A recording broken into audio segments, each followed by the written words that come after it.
Shalom, selamat malam teman-teman. Shalom. Bagaimana keadaan kita hari ini? Luar biasa.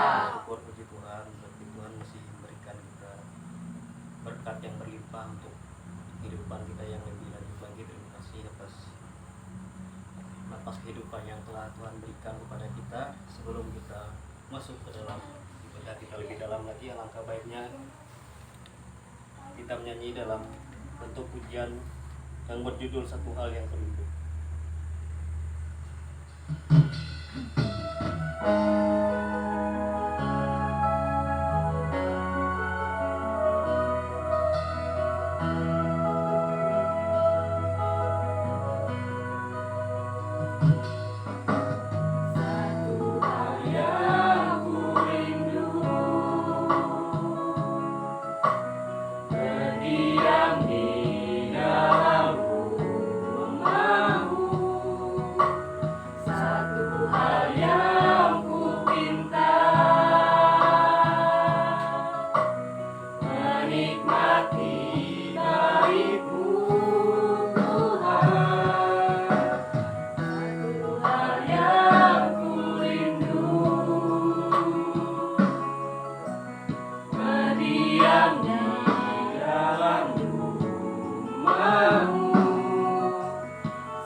Yesus, terima kasih atas semua berkat dan napas kehidupan yang telah Kau berikan bagi kami sehingga bisa berkumpul kembali untuk memuliakan nama-Mu. Ya Tuhan, dan kiranya Engkau hadir di tengah-tengah pelayanan sekaligus ibadah kami ini, supaya semua yang ada di sini dapat merasakan hadirat dan sukacita yang penuh dari Engkau ya Bapa. Ini doa dan pengharapan kami. Terima kasih Tuhan Yesus. Haleluya, amin. Marilah kita menyanyi lagi dari pujian penyembahan yang berjudul Kaulah Harapan. Kaulah Harapan.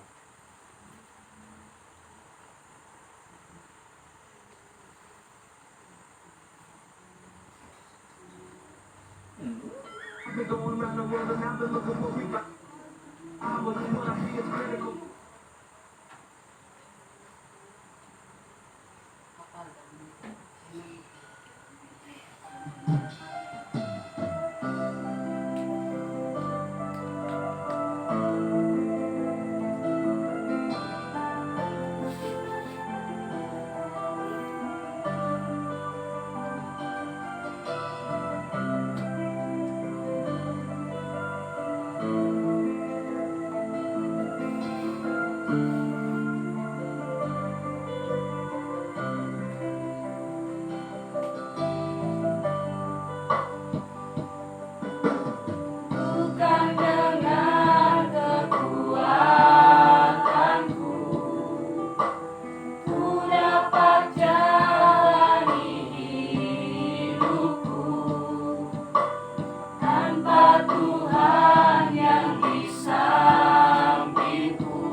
selanjutnya mari kita berdoa dalam bentuk pengakuan dosa dan syukur kepada Tuhan.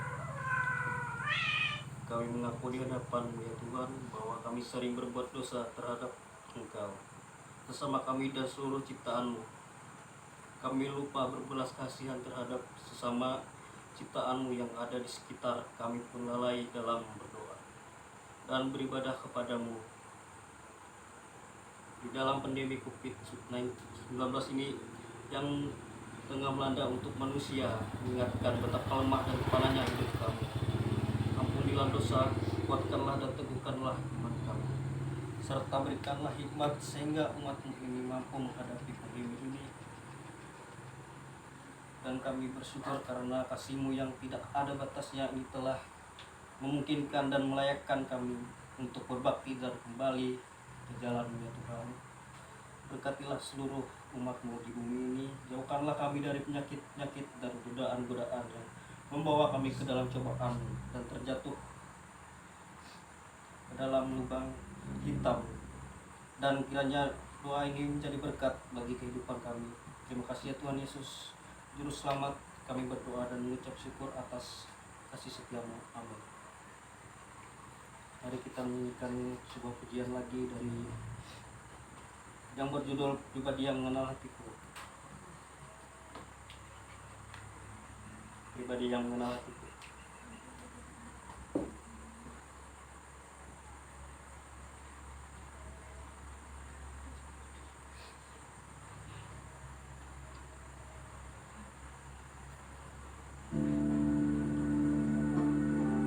Kita akan menyanyikannya dengan 2 kali.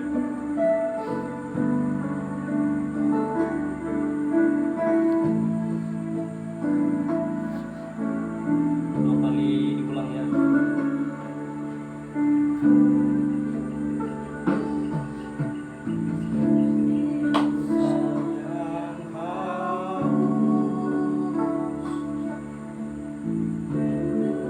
Aliran sungaimu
Baik teman-teman, sebelum kita masuk ke dalam firman Tuhan, di sini saya sudah menyediakan games untuk kita pada malam hari ini.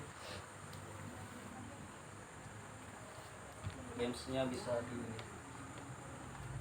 teksnya bisa dilihat dari Turki yang sudah saya berikan kepada teman-teman. Apakah sudah ada semua? Silahkan dilihat. Di sini saya akan mempraktekkan games yang saya maksud ini.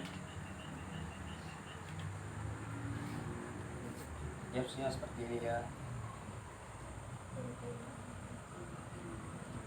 Saya akan memberikan contohnya kepada teman-teman sekalian. Seperti apa contoh games yang saya maksud ini. Saya akan coba mempraktekkan sebelum kita semua yang akan mulai nanti. Seperti ini ya. Contohnya seperti lagu. Saya datang untuk hadir penuh semangat. Saya datang untuk hadir penuh semangat.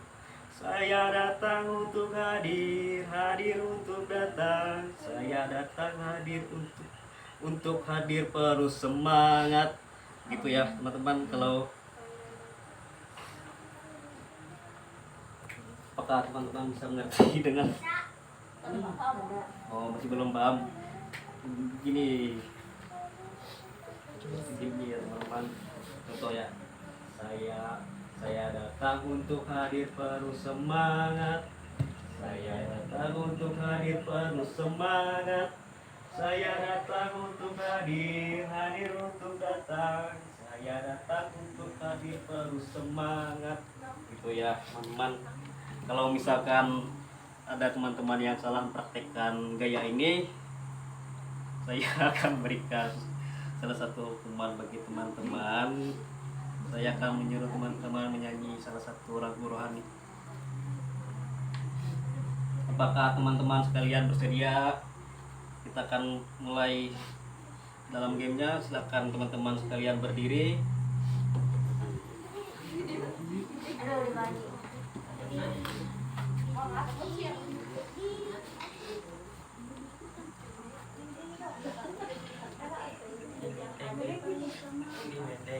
Sebelum kita masuk ke dalam gamenya, kita akan ganti bersih dulu ya teman-teman.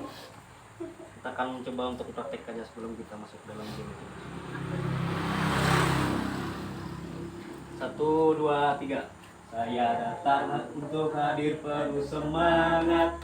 Saya datang untuk hadir penuh semangat. Saya datang untuk hadir untuk datang. Saya datang untuk hadir penuh semangat. Wah, mantap. Apakah teman-teman semua sudah bisa niru gaya-gaya ini? Bisa. Ya baik, kita akan mulai ke dalam gamenya. Jika ada yang salah seperti yang saya bilang tadi, saya akan memberikan suatu sanksi ataupun hukuman bagi teman-teman yang salah praktekkan gaya ini dengan menyanyikan lagu rohani.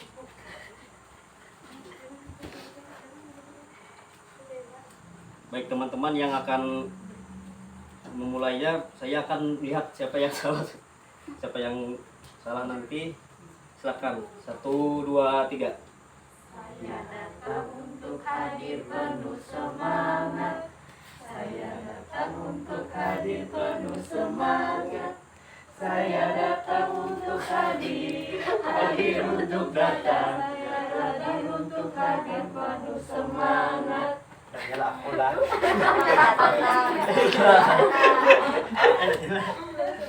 Pepe upang kita ada salah. Itu nyanyi. Baik, coba sekali lagi ya. Mungkin itu hanya sebagai gladi bersih saja. Saya berikan satu kesempatan lagi untuk teman-teman. Silakan dimulai. 1, 2, 3. Saya datang untuk hadir penuh semangat. Saya datang untuk hadir penuh semangat. Saya datang untuk hadir untuk datang. Saya datang untuk hadir penuh semangat. sekali lagi. Jadi karena jadi bingung tapi Sekali lagi. Saya datang untuk Satu, dua, tiga.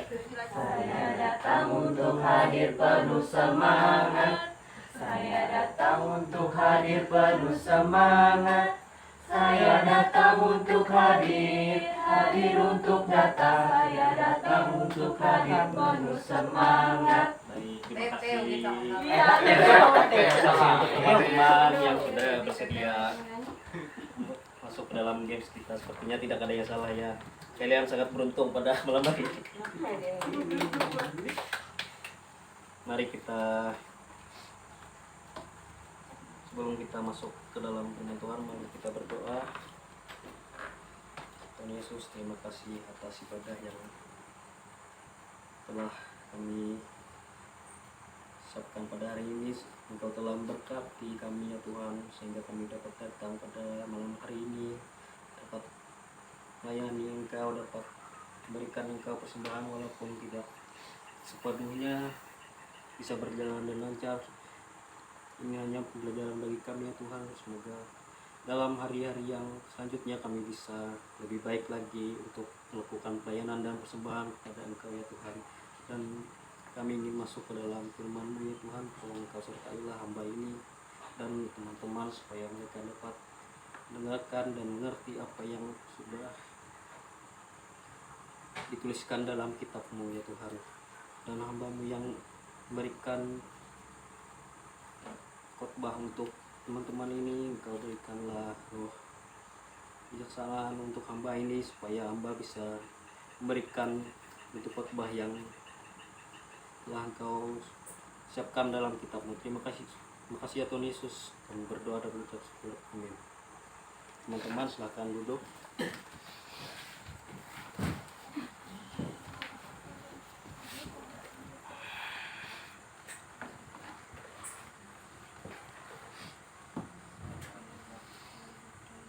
Baik, ada yang bawa kitab teman-teman. Bagi teman-teman yang bawa kitab, silakan buka dari Amsal pasal 10 ayat 1 sampai yang keempat.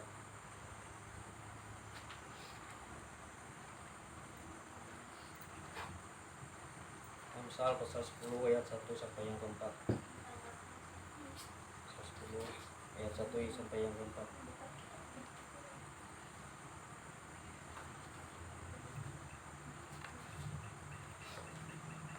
Bagi teman-teman yang ada membawa kitab untuk membukanya. Bagi teman-teman yang tidak ada membawa, silakan bergabung. Di liturgi pun sudah ada saya siapkan ayat-ayatnya.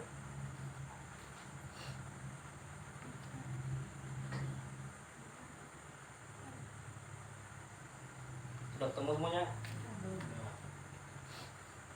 Baik, kita sambil menunggu teman-teman yang belum mendapatkan ayatnya.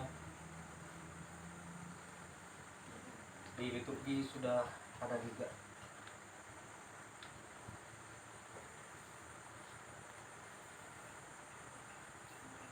Baik, sudah dapat semuanya. Baik, saya akan membacakan firman Tuhan dari Amsal pasal 10 ayat 1 sampai yang 4 dengan perikop kumpulan Amsal-Amsal Salomo. Ayat yang 1, Amsal-Amsal Salomo, anak yang bijak mendatangkan sukacita kepada ayahnya, tetapi anak yang bebal adalah kedukaan bagi ibunya. Yang kedua, harta benda yang diperoleh dengan kefasikan tidak berguna, tetapi kebenaran menyelamatkan orang dari maut. Tuhan tidak membiarkan orang benar menderita kelaparan, tetapi keinginan orang fasik ditolaknya. Dan yang terakhir, tangan yang lamban membuat miskin, tetapi tangan orang rajin menjadikan kaya. Dari ayat-ayat yang sudah saya bacakan tadi, kita sudah tahu. Sini kita sudah tahu ini adalah amsal-amsal dari Salomo. Sebelum saya masuk ke dalam khotbah saya yang lebih dalam lagi, apakah teman-teman tahu artinya kefasikan? Bagi teman-teman yang tahu artinya tentang kefasikan, silakan untuk mendefinisikan arti kefasikan.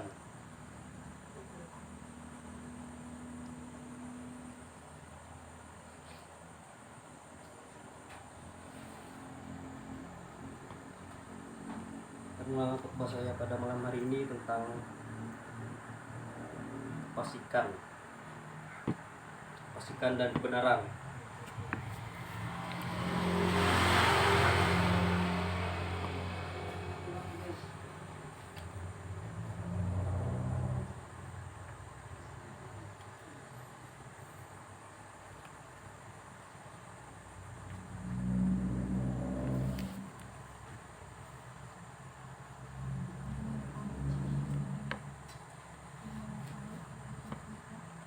Ada yang tahu apa itu kefasikan?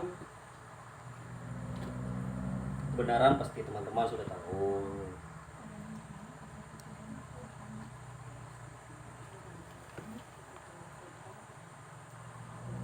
Coba kita saya simbolkan dalam kefasikan dan kebenaran pada malam hari ini.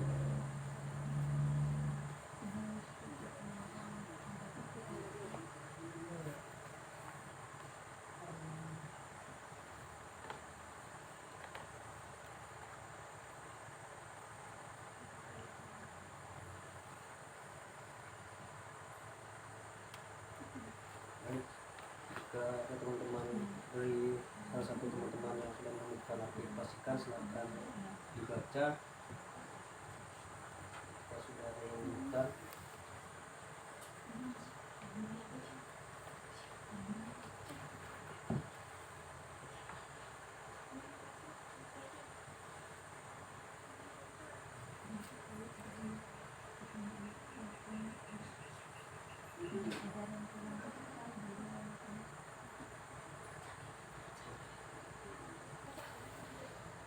oh baik, sudah ditemukan teman-teman kita, silakan Okta membacakan apa itu arti kefasikan. Jalan kefasikan adalah jalan orang-orang yang tidak sadar dan tidak mau sadar akan hakikat pencipta dirinya, ingkar kepada Tuhannya, membangkang atas perintahnya. Jalan orang-orang yang sombong, yang merasa bahwa dia tidak patut diatur oleh aturan. Ya, itulah arti dari kefasikan. Di sini sebelum kita masuk dalam khotbah yang saya yang lebih dalam lagi, sekali lagi saya beritahu kita yang saya khotbahkan ini tentang kefasikan dan kebenaran. Apa sih bedanya kefasikan dan kebenaran itu? Ya, kefasikan tadi seperti yang teman kita bicarakan tadi, kefasikan adalah orang yang menyaksikan namun tidak meyakini. Dia cuma menyaksikan, seperti contohnya seperti pada saat kita ingin memulai ibadah ataupun pada saat kita ingin berangkat ke gereja untuk ibadah ataupun sekolah minggu. Untuk sekolah minggu itu untuk adik-adik kita yang kelas kecil, seperti anak kecil ya. Kita hanya menyaksikan orang-orang itu tapi kita tidak meyakini. Sama saja berarti kita tidak meyakini adanya Tuhan di dalam kehidupan kita. Di sini pastikan adalah orang yang menyaksikan namun tidak meyakini dan melaksanakannya. Berarti orang ini tidak melaksanakan apa yang sudah ada dalam firman Tuhan. Ya, seperti di ayat yang ke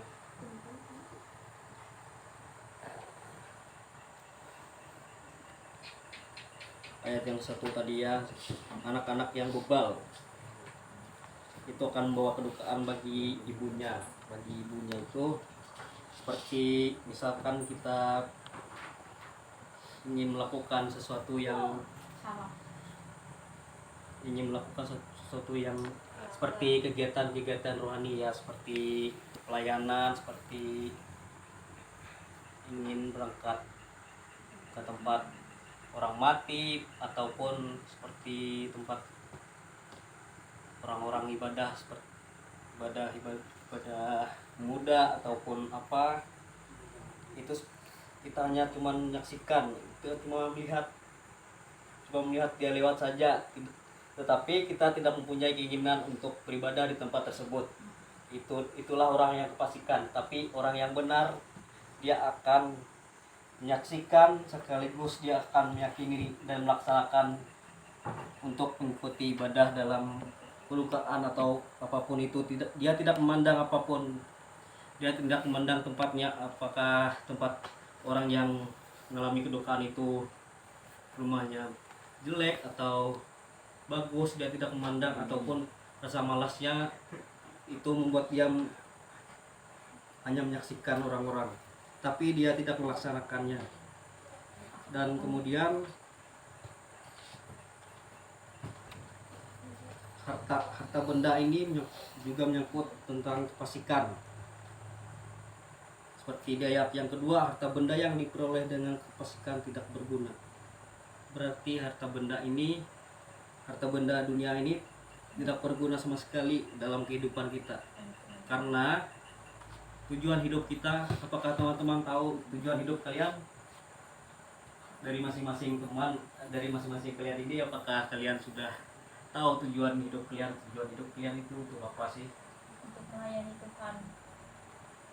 Selain itu, apakah tujuan selain melayani Tuhan, apakah ada yang lain lagi?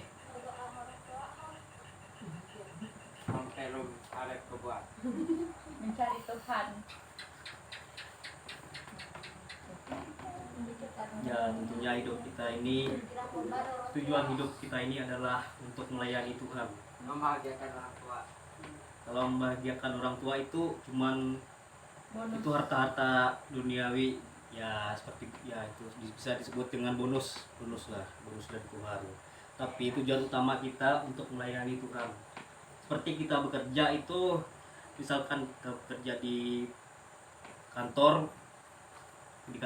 ataupun di PDAM, itu hanya bonus dari Tuhan untuk kita menjalani hidup. Kalau kita tidak bekerja, gimana kita bisa makan ataupun bisa mendapatkan uang untuk gimana untuk kita melayani Tuhan kalau kita tidak bekerja.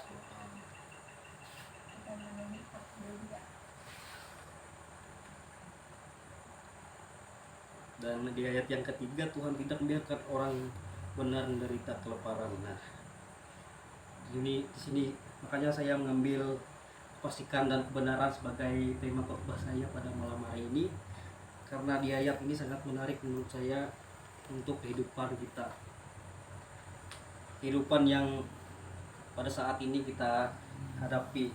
Karena zaman sekarang, zaman semakin maju, semakin alat transportasi dan komunikasi juga semakin berkembang.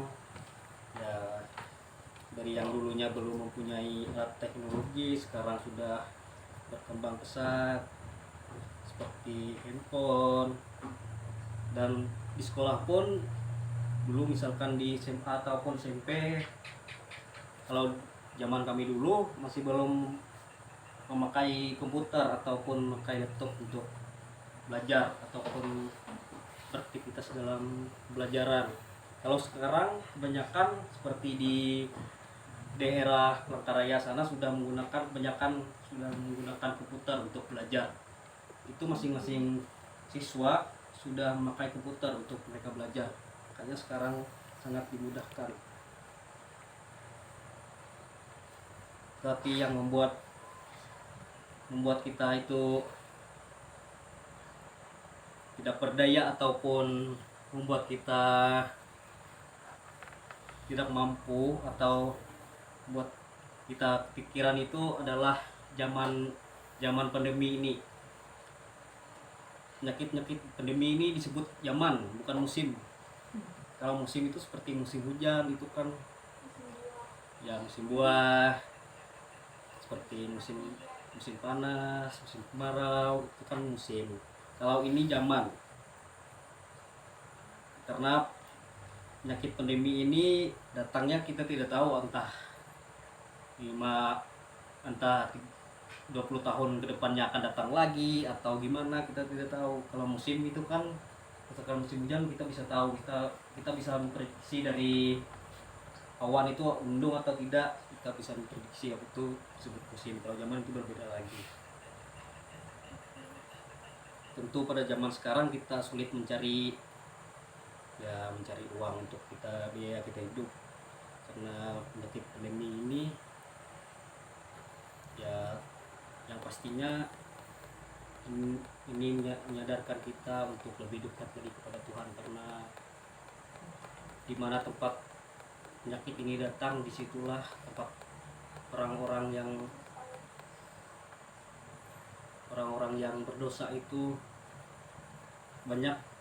Orang-orang berdosa itu banyak di tempat-tempat di mana penyakit yang Tuhan turunkan, seperti dulu kan di tempat yang ada banyak sekali belalang ataupun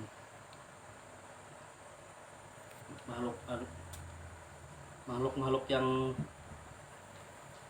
seperti katak-katak itu dulu kan, itu penyakit dari Tuhan, itu yang turunkan Tuhan karena ulah manusia juga berbuat dosa. Seperti itulah penyakit sekarang, seperti pandemi ini kan, ini bukan dari iblis ini, tapi ini adalah tanda-tanda akhir zaman, tanda-tanda hari Tuhan. Bukan akhir zaman sih, hari-hari Tuhan, tanda hari Tuhan, karena kita tidak tahu kapan Tuhan datang, entah besok atau kapan, kita tidak tahu. Yang pasti itu akan terjadi, karena itu bukan akhir zaman sih sebenarnya, tapi Tuhan perbarui tempat seperti bumi. Tuhan akan perbaiki lebih baik lagi, manusianya lebih baik lagi, seperti orang baru dan kehidupan baru dan manusia baru. Makanya berjaga-jagalah bagi teman-teman. Saya peringatkan sekali lagi bagi kami yang mempelajari ilmu agama dan mendalami ilmu agama ini, ya seperti ada bisikan dari Tuhan kalau akhir zaman itu sudah dekat. Kita sudah lama kita masuki zaman wahyu sudah, tapi ya teman-teman kebanyakan belum menyadari kita sudah masuk ke dalam zaman wahyu. Banyak teman-teman yang belum tahu seperti apa sih yang sudah masuk dalam wahyu, karena sebagian teman-teman pasti belum ada yang baca kitab dari kitab wahyu. Ya saya sarankan bagi teman-teman yang belum bertobat ataupun belum menerima Tuhan dalam kehidupannya, saya sarankan bagi teman-teman, silakan teman-teman mulai berdoa dan dekatkan diri kepada Tuhan lebih dalam lagi. Walaupun tidak tiap hari kita berdoa, yang pastinya adalah kita berdoa untuk Tuhan, dan ya, itu sebagai bentuk pelayanan kita kepada Tuhan dan persembahan kita kepada Tuhan. Seperti kita nyanyikan ataupun menghidupkan lagu rohani dalam HP kita, itu juga dalam bentuk pelayanan kita dan persembahan kita terhadap Tuhan. Itu untuk menyenangkan hati Tuhan juga, karena Tuhan melihat semua apa yang kita lakukan di dalam dunia ini. Tuhan tidak diam, Tuhan tidak tidur. Tuhan melihat apa yang kita lakukan di dunia. Maka bagi teman-teman ataupun saudara-saudari yang ada di sini, saya peringatkan sekali lagi, marilah kita dekatkan diri kita kepada Tuhan lagi, supaya kita tidak terjatuh ke dalam api neraka ataupun lautan api. Iblis pun tidak ingin masuk ke dalam lautan api. Karena apa? Karena itu adalah tempat yang paling tidak diinginkan oleh iblis. Iblis pun tidak ingin. Apakah teman-teman ingin masuk ke dalam lautan api atau tidak? Itu tergantung teman-teman sendiri sih, bagaimana teman-teman menghadapi perjalanan hidup di dunia ini, bagaimana proses Anda hidup di dunia ini. Pergunakanlah kehidupan kita selagi kita hidup, pergunakanlah sebaik mungkin selagi kita diberikan nafas kehidupan oleh Tuhan, selagi kita diberkati, selagi kita memiliki apa itu namanya, kekuatan yang diberikan oleh Tuhan. Ya kita pergunakan sebaik mungkin untuk melayani Tuhan. Seperti yang saya katakan tadi, harta dunia tidak membawa kita ke dalam surga, tapi melainkan itu adalah cobaan-cobaan dari iblis. Iblis itu memang licik, Iblis itu memang hebat, tapi sehebat-hebatnya iblis tidak bisa mengalahkan Tuhan kita, karena Tuhan kita sangat dahsyat. Iblis itu bisa menjebak. Iblis itu bisa, awalnya dia sangat membuat kita baik, sangat berbuat baik. Seperti contohnya, seperti dia memberikan suatu harta kepada kita. Dia selalu memberikan kita harta seperti harta kekayaan. Contohnya seperti orang yang korupsi itu kan sudah ada bisikan iblis, itu sudah dalam dia, sudah ada iblis, karena dia berani mengkorupsi uang yang bukan milik dia kan. Itu sudah bisikan iblis. Iblis memberikan sedikit akan menjadi bukit. Dia iblis memberikan nyaman dulu, dan akhirnya kita akan terjatuh, berubah. Tapi kalau kita mengikuti Tuhan, kita memuliakan Tuhan, maka itu sama juga kita melewati proses. Kita mampu melewati proses.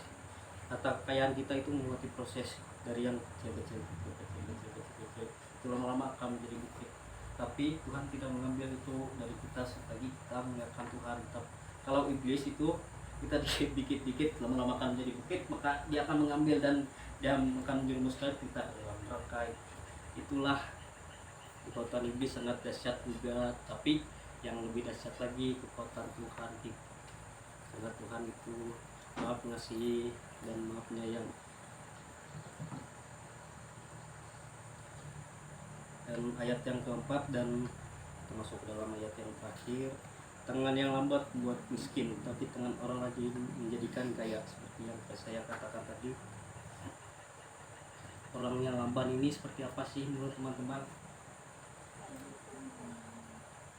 Ya, betul.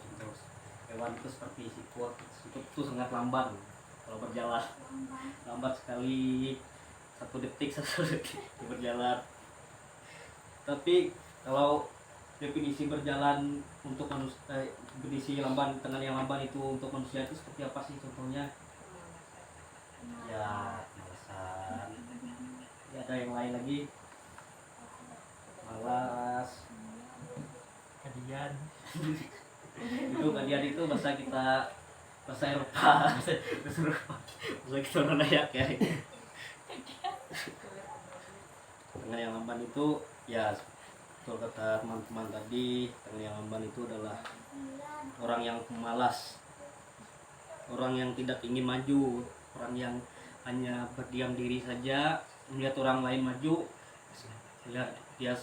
Dia mempunyai inspirasi untuk maju juga seperti orang yang sudah mempunyai harta kekayaan yang cukup dan berlimpah ya.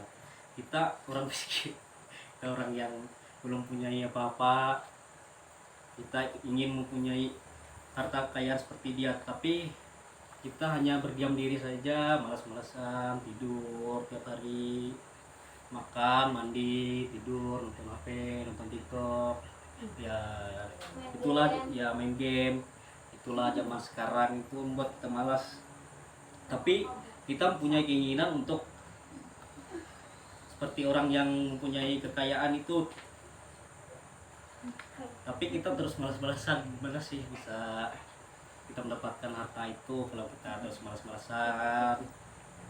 Percuma kita mempunyai keinginan kalau tidak kita melaksanakannya dalam kehidupan kita tidak melakukan sesuatu, kita tidak bekerja, kita tidak coba untuk ya seperti ya bekerja keras lah. Untuk orang yang sukses itu belum tentu dari keluarga yang kaya.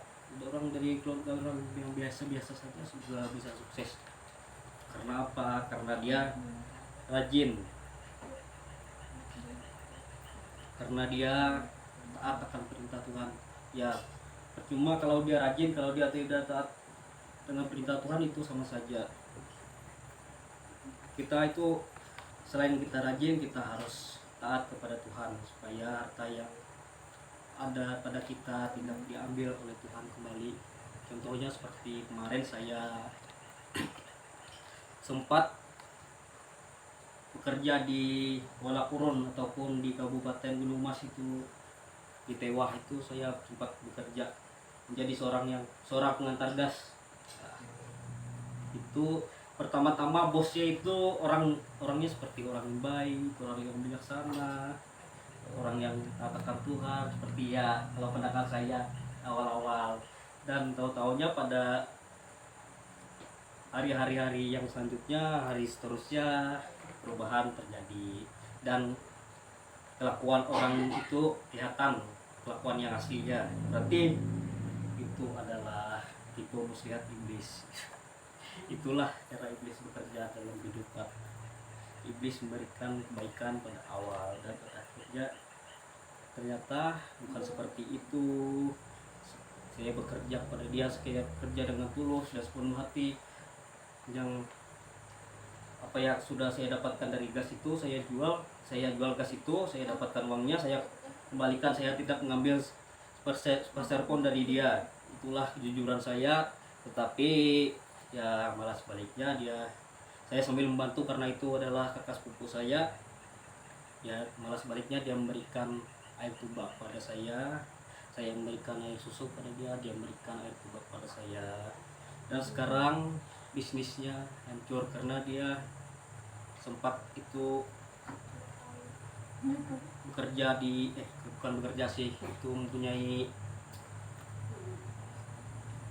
perusahaan emas, tambang emas itu. Dia sempat mempunyai itu, sempat sukses sih dia, ya sempat sukses ya dalam kerjaannya, dalam kegiatannya sempat sukses. Tetapi dalam suksesannya itu dia jadi sombong, menjadi orang yang sombong, menjadi orang yang berat hati, menjadi orang yang tidak taat dengan Tuhan, menjadi orang yang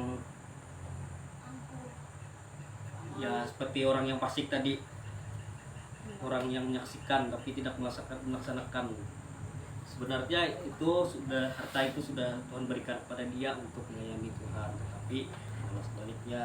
Cara dia bekerja itu pun di dalam tambang emas itu pun dia mendoakan Tuhan, seperti dia memberikan sajen-sajen itu namanya mendoakan Tuhan. Dia berikan awal sana sini makai lupa, ataupun dia berbicara, saya tidak tahu apa yang dia katakan, dia sambil mengetuk air 3 kali, saya tidak tahu apa yang dia katakan. Ya pada orang tersebut yang dapat dikatakan dengan ya kakek nenek ataupun apa namanya dapat disebut kan dengan kata orang Dayak ini datu ya, datu yang itu dapat memberikan kekayaan kepada kita. Itulah keyakinan orang sana, orang Dayak pun banyak yang yakin seperti itu. Sebenarnya hal itu tidak baik sih. Sebenarnya itu sama saja kita mendoakan Tuhan. Karena kalau kita benar-benar ikut Tuhan, benar-benar ingin memuliakan Tuhan, kita hanya bertujuan ke satu, kita hanya dalam satu tujuan saja. Seperti contohnya seperti kita hidup, contohnya seperti saya tujuan saya apa sih?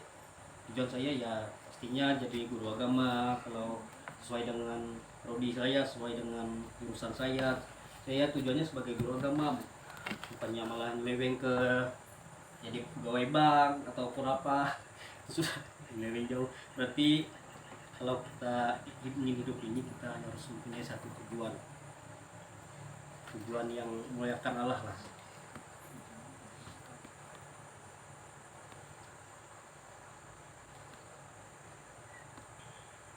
Dan apa seperti yang saya katakan tadi, seperti kakak sepupu saya tadi yang menggunakan ilmu-ilmu yang seperti itu, kita kembali yang seperti yang saya katakan tadi, seperti yang memberikan sajen ataupun seperti kita ke kuburan itu memberikan minuman, kopi, rokok dan lain-lainnya. Kalau menurut saya itu sama saja kita mendoakan Tuhan, kita tidak lebih percaya kepada Tuhan sepenuhnya. Kalau menurut saya kalau memberikan bunga itu ya itu sama saja sih kalau menurut saya, karena orang yang mati itu sudah ada di tempat yang indah, sudah ada di Firdaus, sudah ada bersama Tuhan. Kalau dia hidup mempunyai tujuan untuk memuliakan Tuhan, ya tentunya dia masuk ke dalam taman yang indah seperti Firdaus ataupun surga. Kalau orang yang tidak taat akan Tuhan dalam kehidupannya, tidak memuliakan Allah, ya terpaksa masuk ke dalam neraka. Seperti kata Pastor Philip Mentopa itu, dia pernah ke neraka katanya. Dia pernah menyaksikan manusia di sana, bagaimana sih penyiksaan di sana. Penyiksaan itu sangat berat kalau kita manusiawi, kita lihat secara batin, secara manusiawi kita tidak akan mampu melihat di sana, karena ada seorang anak dan seorang ayah yang saling makan daging-dagingnya masing-masing. Itu saya rasa itu adalah kalau di dunia ini dapat dikatakan dengan istilah tulah lah, kalau anak itu makan dagingnya ayahnya. Kalau di sana itu, di neraka itu tidak memandang ayah, ibu ataupun anak, itu tidak memandang, karena itu adalah tempat iblis. Itu seperti Michael Jackson, itu artis di mana saya lupa. Michael Jackson itu ada seorang yang pernah bermimpi tentang Michael Jackson. Michael Jackson di dalam kehidupannya itu orang yang sukses, orang yang menduniawi, orang yang terkenal, sampai di mana-mana pun dia terkenal, di kalangan apapun dia terkenal, karena dia bersekutu dengan iblis. Kalau pengetahuan saya, dia bersekutu dengan iblis untuk mendapatkan ketenaran. Tetapi ada seorang wanita yang bermimpi tentang Michael Jackson yang di dunia ini tenar, dunia ini kaya, dunia ini penuh orang-orang yang ngefans sama dia, tapi pada akhirnya dia masuk ke dalam maut. Ada seorang wanita itu, dia pernah bermimpi kalau Michael Jackson itu disiksa di sana. Artis-artis terkenal itu disiksa di sana kalau misalkan dalam kehidupannya dia tidak mendengar dan memahami apa yang firman Tuhan sudah katakan dalam kehidupan kita. Ya itulah contoh-contoh orang-orang yang tidak memuliakan Tuhan dalam kehidupannya. Sekali lagi saya sarankan untuk teman-teman, ya berubahlah dari sikap yang dulu, kita berubah, karena pelayanan saya pada hari ini sudah Tuhan siapkan pada saya, sudah Tuhan berikan. Ini kita berkumpul di sini bukan karena keinginan saya, melainkan itu keinginan Tuhan untuk mengumpulkan kita pada hari ini, mendengarkan firman-firman-Nya, supaya kita bisa berubah menjadi lebih baik lagi, menjadi yang lebih taat lagi, supaya kita bisa masuk ke dalam kerajaan surga. Baik, sekian dari saya. Sebelum kita masuk ke dalam puji-pujian, marilah kita bersatu di dalam doa untuk memuliakan Tuhan dan untuk perubahan hidup kita pada malam hari ini. Semoga kita bisa berubah, supaya kita lebih taat lagi kepada Tuhan, supaya kita bisa mengerti apa yang Tuhan inginkan dalam hidup kita, apa yang iblis rencanakan dalam di kehidupan kita bisa tahu. Mari kita berdoa. Tuhan, terima kasih atas penyertaan-Mu dalam pelayanan malam hari ini. Kiranya apa yang kami lakukan dan kami sediakan pada malam hari ini dapat menyenangkan hati Tuhan sebagai bentuk penyembahan kami kepada Tuhan. Kami sering melalaikan tugas kami menjadi orang yang mengerti dan mentaati perintah-Mu dan memuliakan Engkau ya Tuhan. Tapi kami pada malam hari ini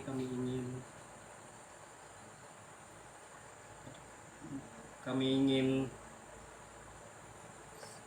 mengakui semua dosa-dosa kami ya Tuhan, semua kesalahan-kesalahan kami pada masa lalu ataupun pada saat waktu sekarang ya Tuhan. Kami minta pengampunan-Mu dengan penuh sukacita. Kami ingin berubah pada malam hari ini. Semoga malam hari ini dapat menjadi suatu perubahan yang drastis dalam kehidupan kami ya Tuhan, dapat membuat kami lebih taat lagi, lebih mengerti lagi, dan lebih dalam lagi dalam mengenal Engkau ya Tuhan. Kami sekarang kami masih belum dekat dengan Tuhan, tapi berikanlah kami pencobaan supaya kami sadar, supaya kami bisa sadar bahwa cobaan-cobaan yang kami alami itu untuk memperkuatkan iman kami, untuk mendekatkan kami lagi kepada Tuhan lagi, dan lebih dekat lagi kepada Tuhan, sampai kami mengerti apa rencana Tuhan dalam kehidupan kami. Dan terima kasih ya Tuhan, semoga firman-Mu ini dapat berguna dalam kehidupan kami. Terima kasih ya Tuhan Yesus, kami berdoa dan mengucap syukur.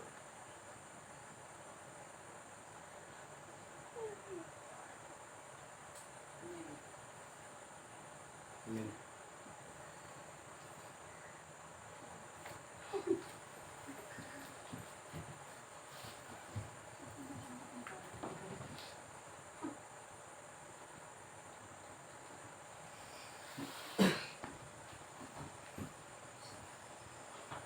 Baik, sebelum kita masuk ke dalam pujian persembahan lagi, sebelum kita lakukan persembahan, saya akan merefleksikan tentang ayat-ayat yang sudah saya khotbahkan tadi. Refleksi itu adalah, apakah teman-teman tahu artinya refleksi? Refleksi teologis, apakah teman-teman tahu? Atau ada yang belum tahu sama sekali?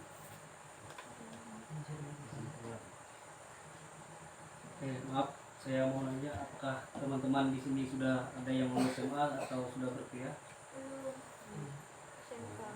Kalau kamu sudah kuliah di mana? Kita satu kampus. Oh, ya, semoga berjalan dengan lancar ya.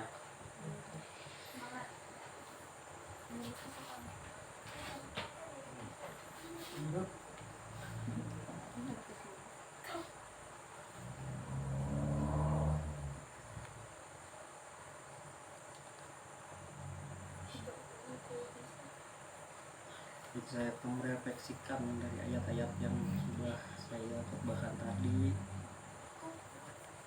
Itu contohnya seperti, bukan kesimpulan sih, cuman refleksi teologis itu seperti pandangan teologis. Bagaimana sih pandangan teologis terhadap ayat-ayat ini?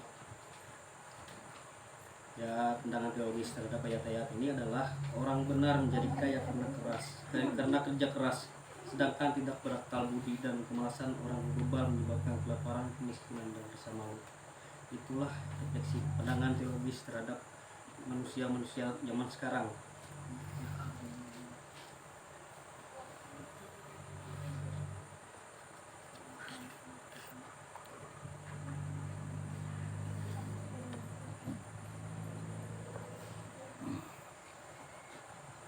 Baik, kita akan masuk ke dalam persembahan. Kita akan nyanyikan dengan judul Betapa Hatiku. Pasti teman-teman sudah hafal dengan lagu ini, Betapa Hatiku ini.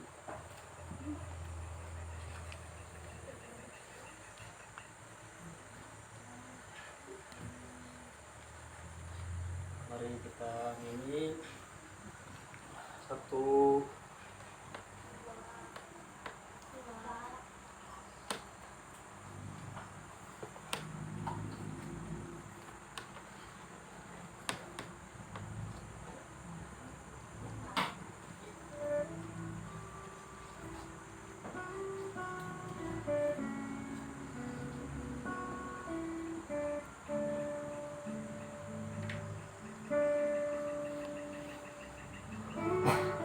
Hatiku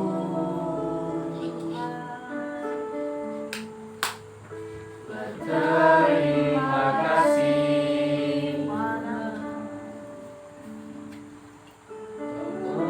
mengasihiku, kau memilikiku.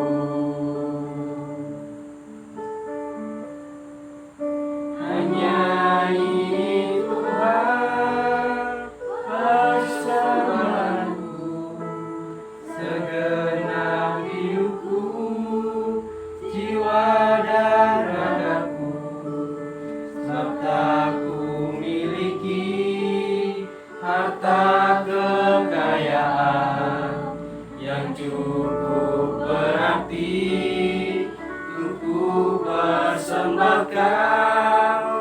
Hanya ini Tuhan permohonanku, terima Tuhan persembahanku, pakailah hidupku sebagai alatmu seumur hidupku.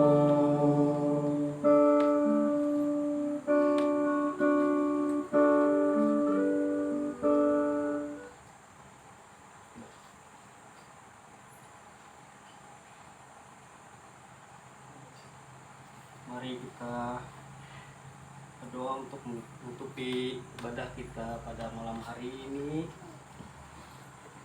dan kita akan menerima berkat dari Tuhan. Marilah kita bersatu dalam doa.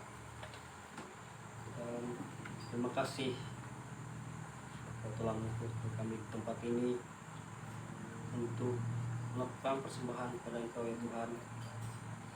Dan kiranya apa yang kami persembahkan untuk Tuhan ini dapat berguna untuk kehidupan kami dan berguna untuk Tuhan sendiri. Dan sebentar lagi kami ingin melanjutkan ataupun ingin pulang ke rumah kami masing-masing. Tolong Tuhan sertailah kami di jalan. Semoga kami dapat selamat sampai tujuan. Dan kami sudah menyediakan sedikit berkat yang Tuhan berikan kepada kami dan malam hari ini. Semoga berkat itu sudah Tuhan kuduskan dalam nama Allah Bapa, Putra dan Roh Kudus. Terima kasih ya Tuhan Yesus, kami berdoa dan mengucap syukur. Dan kami berdoa juga untuk teman kami Okta yang sedang berulang tahun pada hari ini. Semoga apa yang sudah dia inginkan dan dia cita-citakan dapat tercapai di atas nama Tuhan Yesus. Dan sepanjang perjalanan hidupnya tolong Tuhan sertai, Tuhan berikan dia rezeki dalam keluarganya maupun dalam kehidupannya. Tuhan berikan dia apa yang dia inginkan, Tuhan sediakan pada dirinya. Dan apapun yang jadi keinginannya nanti dapat memuliakan nama Tuhan dan dapat berguna untuk Tuhan. Terima kasih ya Tuhan Yesus, kami berdoa dan mengucap syukur, amin. Sebelum kita benar-benar mengakhiri ibadah kita pada malam hari ini, marilah kita menerima berkat. Tuhan berkati engkau dan melindungi engkau. Tuhan menyinari engkau dan wajahnya dan memberi engkau kasih karunia. Tuhan menghadapkan wajahnya kepadamu dan memberi engkau damai sejahtera. Amin.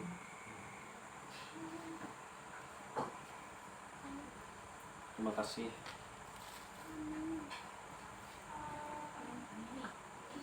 Terima kasih bagi teman-teman yang sudah dapat hadir pada malam hari ini. Ibadah kita sudah selesai. Oh iya ya. Ibadah kita sudah selesai, tapi kita masih ada kegiatan yang lainnya.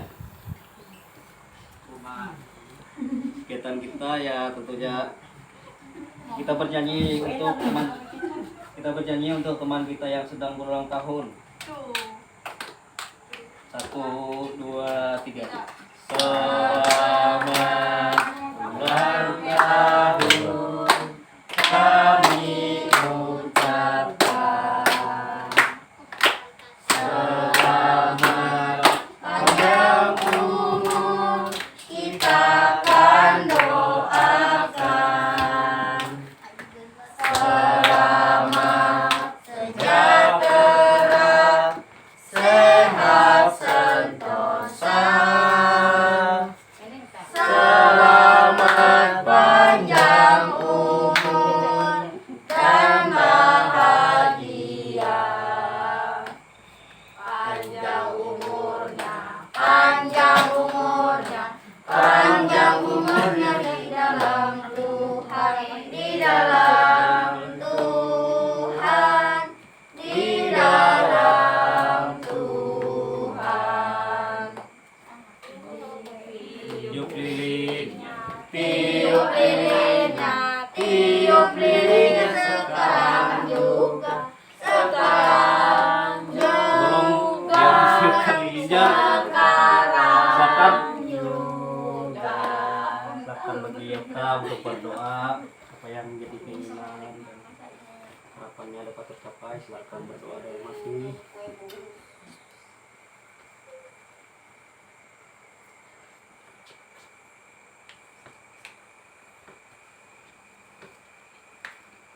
Tiup lilinnya, tiup lilinnya, tiup lilinnya sekarang juga, sekarang juga, sekarang juga. Potong kuenya, potong kuenya, potong kuenya sekarang juga, sekarang juga, sekarang juga.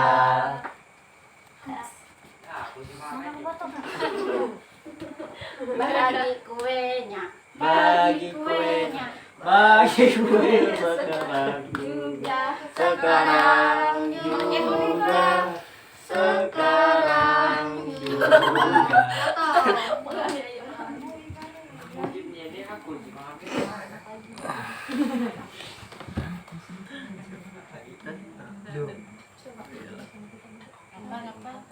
Itu kakaknya.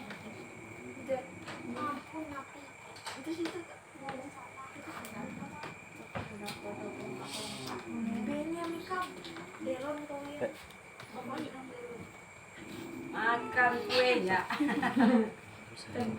Terus sering mengadakan ibu kegiatan bahan. Tapi pendeng kue kau. Pendeng. Kalat belum.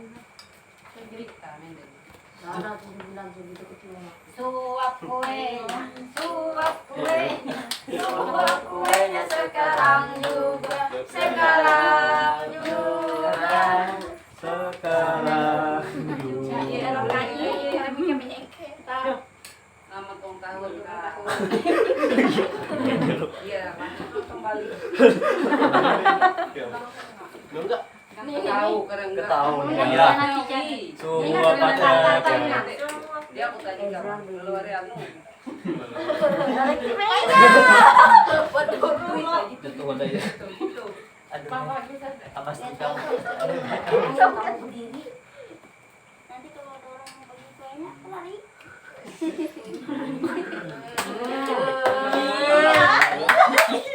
Tua pacarnya. Nampak lagi, nampak lagi. Yo, Sama apa kakaknya. ini? Yuk, sama kakaknya. Itu rindu, tahu nih rindu. Ngahit akan dagang, Yung dagang, kakauta. mawakili ka. Kanyang umur kakauta. Tandadam. Iturgos kita, hello. Halo, hai. Hari.